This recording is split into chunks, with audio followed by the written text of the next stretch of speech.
खुलुमबाय नोंथांमोननि चेनेलखौ दा जों नैबाव एसे माने जोङो हाथिसार प्राइमारि जानानै जों एसे जथुमदों आरो जथुमनाय बेनो दा जोंनि फैबाय थानाय बिसायख'थि दा जोंनि बिटिआर इलेक्सननि दा केन्डिडेटखौ लानानै जोङो माने एसे फंनैसो जोङो सावरायनो जों नागिरदों। सावरायनाय बेनो दा जोंनाव इउपिपिएल हाथिसार इउपिपिएल प्राइमारि हिसाबै जोङो केन्डिडेट बिथांमोनखौ लानानै जोङो बेयाव जेबो साननाय गैया। हाइकमान्डआ जोंनि पार्टिनि इउपिपिएल पार्टिनि हाइकमान्डआ जाय केन्डिडेट बिथांखौ हरो जों बेखौनो गनायना लागोन आरो जों बिनिनो खामानि मावगोन। जोंना बैखौ नांगौ बैखौ नाङा होननायाव जोंनाव गैया, मानो होनबा गासैबो जों बिदा फंबाय जोब आरो जोङो माने बिनि गेजेरजोंनो जोङो सोरनिबा माने सानलायनायबो दङ जोंनि गेजेराव उमुखखौ नांगौ उमुखखौ नाङा। नाथाय बिदि सानोब्ला जोंखौ बेरेखा दोलोआ जोंनि सायाव एसे माबा मिनिनाय मोनगोन, दुस्थ' होनो मोजां मोनो। बेनिखायनो जोंनाव बिदि साननाय गैया। हाइकमान्डआ जोंनो जाय बिथांखौ हरो गासैबो जोंनि बर' बिदा फंबायखा, जोङो जायखौनो हरगोन बिनि थाखायनो जोङो गोसो खुसियै जोङो मावगोन, देरहाहोगोन।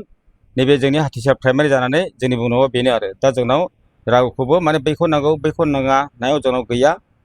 खाम्फा बिथाङा थांबाय मैया बेफोरनि सोंथियाव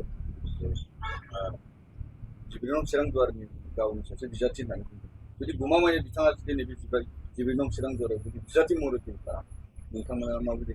जोबोद मोजां, जायनि फैया मानो बेनो मोजां जोंनि थाखाय। बेनिखायनो जोंहा माने बिथांखौबो जोङो बरायो, हाइकमान्डआ जेखौनो जोंखौ बरायगोन। जोङो बुंनांगौ बेल' आरो जोङो बिथांखौबो जोङो जेबो बुंनांगौ गैया। मानो होनब्ला जोंनि दलनिसो खोथा, दला जेखौनो सायख'ना हरगोन जों बिनि थाखायनो जिउयै मावै मावनानै जों देरहासार खालामगोन आरो बेनो जोंनि प्राइमारि जानानै जोंनि बुंनांगौ बेनो।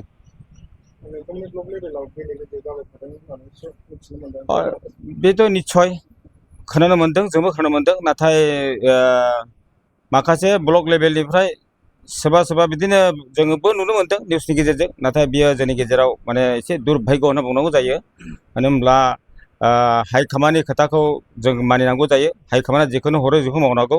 नाथाय जोङो दा नुनो मोननाया माने एसे माने गावजों गावनि एसे दुखु होनाय बायदि फैयो आरो बिदि नुजायोब्ला दा जों बिदिखौ लुबैया आरो जोंना बेनो। टिकेट बिनिथ' निस्सय जानो हागौ, अब्लाबो साथाम साब्रै मोना। मोनसे सिटआव साथाम साब्रै लुबैब्ला साथाम साब्रै मोना। हाइकमान्डआ जायो बिथांखौ माने निजुक्ति खालामनानै हरनाय जायो, बेनो मोननाय जायो।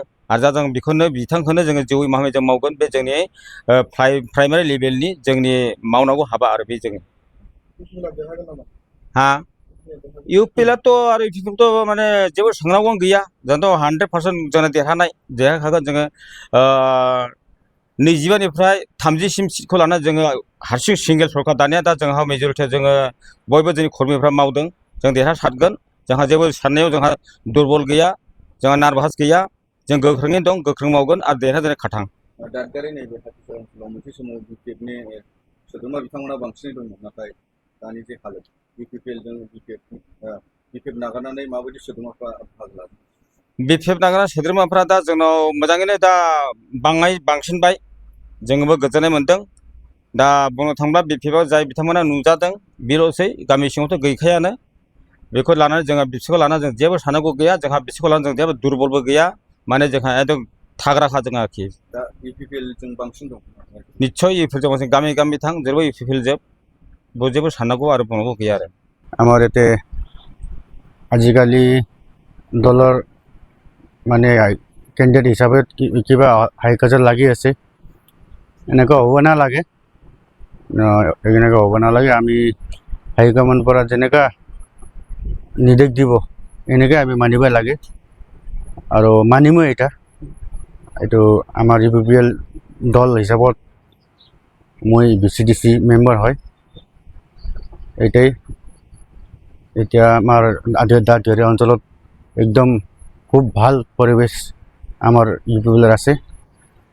দলৰ কাৰণে দাঁতিয়ৰী আমাৰ অঞ্চলত একো টেনশ্যন নাই, একদম বঢ়িয়া চলি আছে। যদি এনেকুৱা যদি হাই কাজিয়া হৈ থাকে, আপোনালোকে প্ৰাইমাৰী লেভেল বা অঞ্চলৰ ইউপিপিএল চাপোৰ্ট কি ব্যৱস্থা ল'ব বুলি ভাবে? নহয়, এইটো মানে হাই কাজিয়াটো হ'ব নালাগে। হাই কাজিয়া হ'লে ভাল নহ'ব। এইটো ইউপিপিএল দল আমি দাদা ভাই নিচিনা হয়। যদি দাদা ভাই যদি কেঞ্চেল কৰিলে ঘৰত নিজৰ ঘৰত কেঞ্চেল কৰিলে তো নহ'ব না দাদা ভাই আমি চব মিলি পেলাই থাকিব লাগে চব আমি পাৰ্টি চব একেই আমাৰ দল UPPL চৰকাৰ না কেনেকুৱা লিডাৰটো বিচাৰো আপোনাক লিডাৰটো আমাক লাগে ডাইনামিক লিডাৰ একদম ভাল ষ্ট্ৰং মানে আমাৰ অঞ্চল চাৱাৰ কাৰণে ডেভেলপমেণ্ট ক্ষেত্ৰত হেল্থ ক্ষেত্ৰত স্পৰ্টছ ক্ষেত্ৰত আৰু অন্য বিভাগ আছে এইটোৰ কাৰণে আমাক কেণ্ডিডেটটো ভাল একদম ভাল কেণ্ডিডেটটো লাগে যোৱাকালি সাংসদে নিজে বঢ়োৱা কৈছে চিৰাং যোৱাৰত ময়ো এজন কেণ্ডিডেট বুলি কৈছে যদি কাম্পাৰ যদি পঢ়ি চিৰাঙত যদি আহি যদি ইলেকশ্যন খেলে আপোনালোকে পাৰ্টি হিচাপত কোনোবা পাৰ্টিচিপেট কৰিব কেনেকুৱা কাম কৰিব আমাৰ চেণ্ট্ৰেল কমিটি যে আমাক ইয়াতে কেণ্ডিডেট হিচাপে আমাক ইয়াত পঠাব আমি একচেপ্ট কৰিব লাগে দেৰ ইজ ন' এক্সকিউজ ন' অপশ্যন এটা আমি মানিবই লাগে আমাক কেণ্ডিডেট লৈ আমি আমাক জিকাব লাগে জিকাৰ কাৰণে আমি একদম প্ৰচেছ চলি আছে আমাৰ ভিতৰত পূৰা মিটিং কৰি আছে আমি ৰাতি 10টা 11টা বাজেত আমি ঘৰত যায় পূৰা মিটিং কৰি আছে এটাই আৰু একদম 100% খাটাং এইটো মানে ন' ডাউট কৰিব নালাগে আমাৰ UPPL চৰকাৰটো 100% আহিব পৰিস্থিতি কেনেকুৱা আছে পৰিস্থিতি মানে এরকম যেনিবা বিমাৰটো অলপ তো থাকিবই মানুহৰ গাঁৱৰ ভিতৰত সব বিমাৰটো শেষ নহ'ব 99%ত 1%তো বিমাৰ থাকিবই মানুহ এনেকাই মানে 99%তো আমি UPPL হৈ গ'ল 1% BPF হয় এটাই জিটিব 100% নো ডাউট দে ধন্যবাদ থ্যাংক ইউ